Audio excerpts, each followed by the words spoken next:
Happy New Year, Underdogs!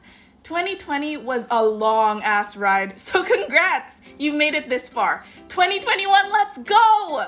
But wait, before we move on, let's take a look back at some of the trends that floated around the interwebs for the final stretch of last year.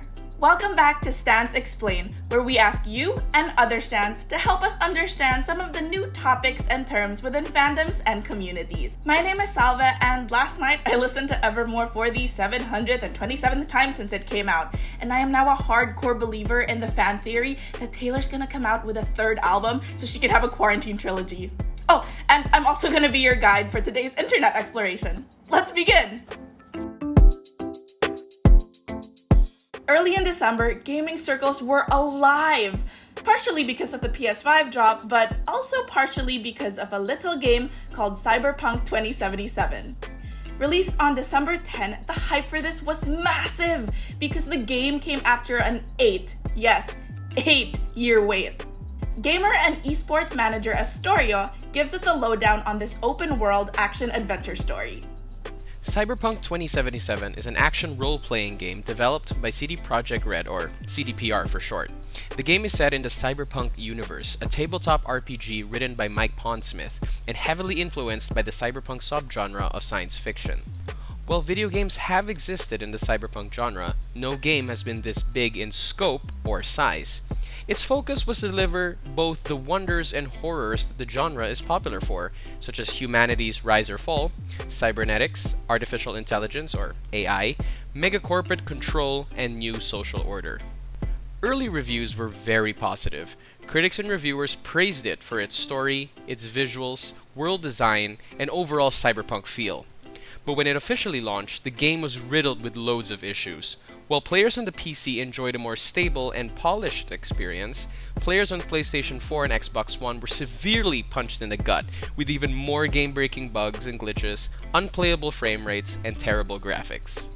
As of this video, CDPR has released a couple of major patches to fix the game's stability and bugs, and has promised to continuously work on the game to get it to consumer standard and approval. However, should players want a refund, CDPR has released a statement that they will be granting refunds to those who wish it, but plead to players around the world for their patience as they continuously update the game.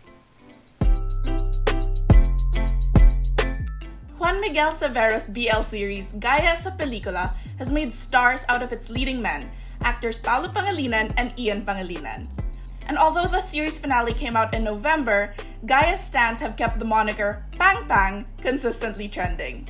PangPang stan account Neighbors Official tells us about the love team treatment of these BL stars. PangPang is the tandem of Gaya sa Pelikulas Paulo Pangilinan and Ian Pangilinan. We are fans of this BL couple because they are more than just the characters that they portray on screen. There's so much more to love about them as people, as Paulo and Ian. We think they're consistently trending on Twitter because they have substance. They're more than just their fame. They have values and they fight for what they stand for. In the series, Paulo plays Carl, an architecture student who wants to shift to film, and Ian plays Vlad, Carl's neighbor, who due to unforeseen circumstances becomes his housemate. Gaya sa Pelikula is a rom-com BL series about finding and accepting oneself. It's a story that normalizes queer love and shows us that it's just as beautiful as any kind of love out there. The final episode of The Mandalorian Season 2 dropped on Disney Plus in December. It was filled with a couple of major plot reveals, the chief of which was the real name of the child, or more popularly known in mainstream meme circles, Baby Yoda. It's Mio Borromeo tells us how this name fits into the whole universe. The Mandalorian is a Disney Plus original series set in the Star Wars universe after Return of the Jedi. So, Emperor dead, Luke Jedi. However, the series follows a new character, a bounty hunter named Din Djarin, who belongs to a warrior group known as the Mandalorians.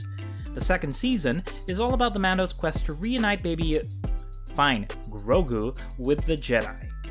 What makes the second season so good is that it tells a great emotional story about caring for others and challenging what you believe. In the series, the Mando never takes his helmet off because he owes his life to the Mandalorians who saved him as a child. What the Mando discovers from meeting other tribes of Mandalorians, from the individualistic Boba Fett to the tribalistic Night Owls, is that he really, really cares for Baby Yoda, the only other member of his clan. It's clear that the helmet doesn't just protect him from head damage, but also from vulnerability and attachment, which makes it all the more powerful when the Mando says goodbye to Baby Yoda by showing him his teary-eyed Pedro Pascal face. This is the way. Blame Antoinette Hadaune's latest film for all the eggplant emojis suddenly appearing all over your timeline. Fangirl stars newcomer Charlie Dizon, who plays an obsessed teen fan of Paulo Avelino, who plays himself. It's a teen meets idol coming-of-age story that reveals the darker side of stand-up. It also reveals Paulo Avelino at his barest, but we'll let the audience reactions fill in the rest.